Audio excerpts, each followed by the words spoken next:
ధన్యవాదాలు అధ్యక్ష.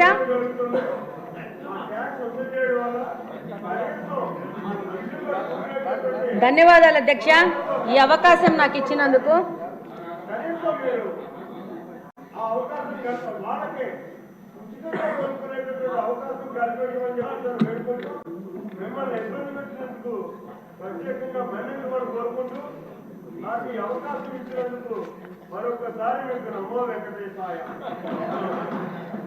ధన్యవాదాలు అధ్యక్ష. ఈరోజు ఈ బడ్జెట్ సందర్భంగా ఈ అవకాశం ఇచ్చినందుకు.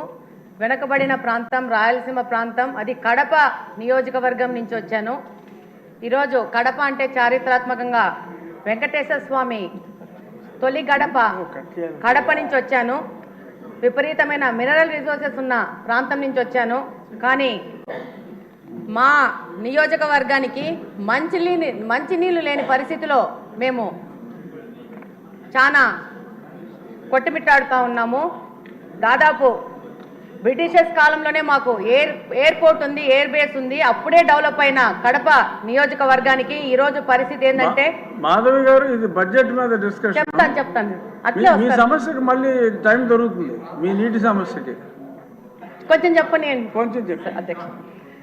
ఈరోజు దాదాపు 164 స్క్వేర్ కిలోమీటర్స్ విస్తీర్ణం ఉన్న కడపలో దాదాపు ఈరోజు 5 లక్షల జనాభా ఉంది.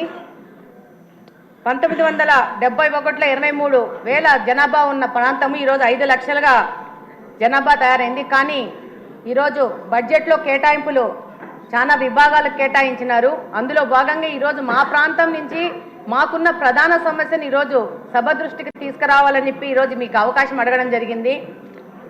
అందులో భాగంగా ఈరోజు మాకు వాటర్ రిసోర్సెస్ గురించి చూస్తే 2 water resources, Penna river, Buggavanka almost అది ఫంక్షనింగ్లో లేదు.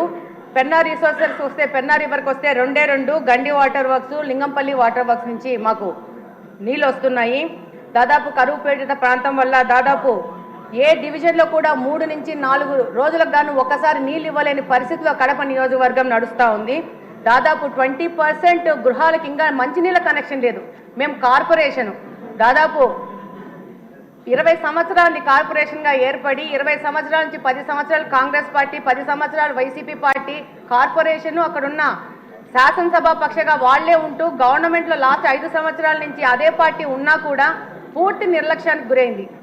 ఈరోజు ఈ బడ్జెట్ సందర్భంగా ఈ యొక్క సమస్యను మీ ద్వారా ప్రభుత్వ దృష్టికి, మిగతా సభ్యుల దృష్టికి తీసుకుపోవాల్సిన అవసరం ఉంది. కార్పొరేషన్ అని చెప్పుకోవడమే కానీ కార్పొరేషన్లో మంచినీళ్ళు ఇవ్వలేని పరిస్థితిగా కడప నియోజకవర్గము ఈరోజు ఉంది. ఈరోజు దాదాపు 95% రామనాయుడు గారు ఆవిడ సమస్య వినండి సార్ కొంచెం. అవును అన్న, వినండి అన్న. 95% ప్రజలు ఇంకా తాగడానికి మంచినీళ్ళు కొనుక్కునే పరిస్థితిలో ఉన్నారు. ఎంత దుర్భరమైన పరిస్థితి అంటే, వాటర్ ప్లాంట్ల నుంచి వచ్చిన రిమైనింగ్ వాటర్ని కూడా పట్టుకొని పోయి గృహ అవసరాలకు వాడుకునే పరిస్థితిలో కడప నియోజకవర్గం ఉంది. కార్పొరేషన్కి సమ్మర్ స్టోరేజ్ ట్యాంక్ లేదు. మనకు ఎన్నో కార్పొరేషన్స్ ఉన్నాయి. అత్యంత హీన స్థితిలో ఉన్న కార్పొరేషన్ ఈ కడప నియోజకవర్గం యొక్క కార్పొరేషను. దాదాపు 100ల సంఖ్యలో వాటర్ ట్రీట్మెంట్ ప్లాంట్లు పెట్టుకొని వ్యాపారస్తులు నీళ్ళు అమ్ముకుంటా వ్యాపారం చేసుకునే పరిస్థితి. లాస్ట్ వైసీపీ గవర్నమెంట్లో వైసీపీ నాయకులు స్కూళ్ళని కూడా మూయించేసి దాంట్లో కూడా వాటర్ ప్లాంట్లు పెట్టుకొని నీళ్ళు అమ్ముకునే పరిస్థితులు కడప నియోజకవర్గం ఈరోజు నడుస్తూ ఉంది.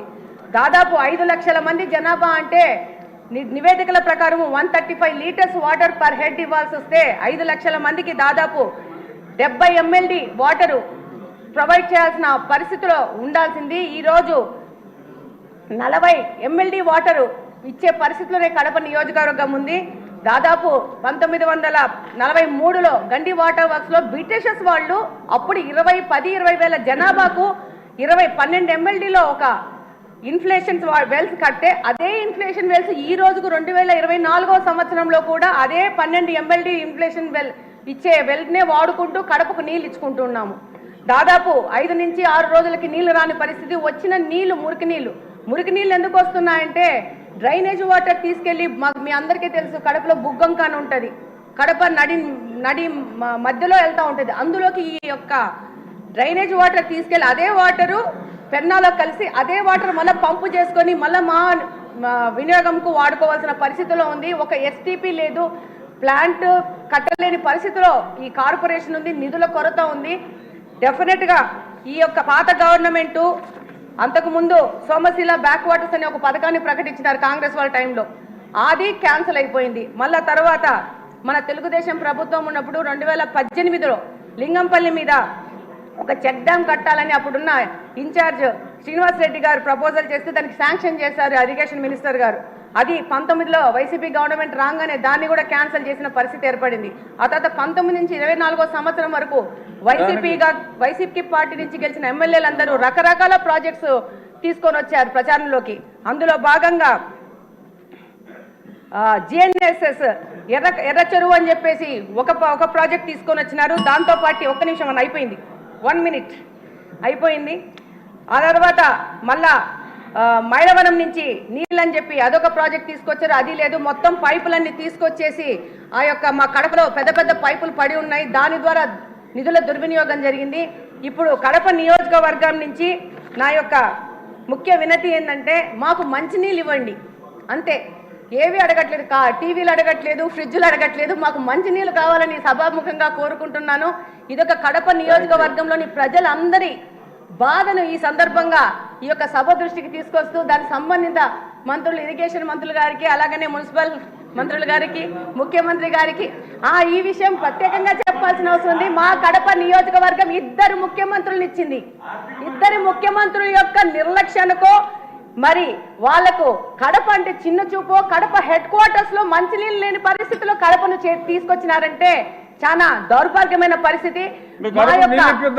మా కడప నియోజకవర్గం ఒక డిప్యూటీ సీఎం ని కూడా ఇచ్చింది. ఆయనకు అవగాహన రాహిత్యం వల్ల దాదాపు కడప నిర్లక్ష్యం చేసుకుని కడపలో నీళ్లు లేని పరిస్థితి, నీళ్లకు రామాని కొట్టుకునే పరిస్థితికి ఈ రోజు కడపని తీసుకొచ్చారు. డెఫినెట్ గా మంత్రులు గాని, ముఖ్యమంత్రి గాని, సంబంధిత మినిస్టర్లు గాని ఈ యొక్క విషయాన్ని పూర్తిగా మీరు 3 నిమిషాల్లో ముగించమ్మా. ఆదినారాయణ రెడ్డి గారి తర్వాత ఆయనకి ఇద్దాం అన్న. థ్యాంక్ యూ అన్నయ్య, అవకాశం ఇచ్చినందుకు. లేడీస్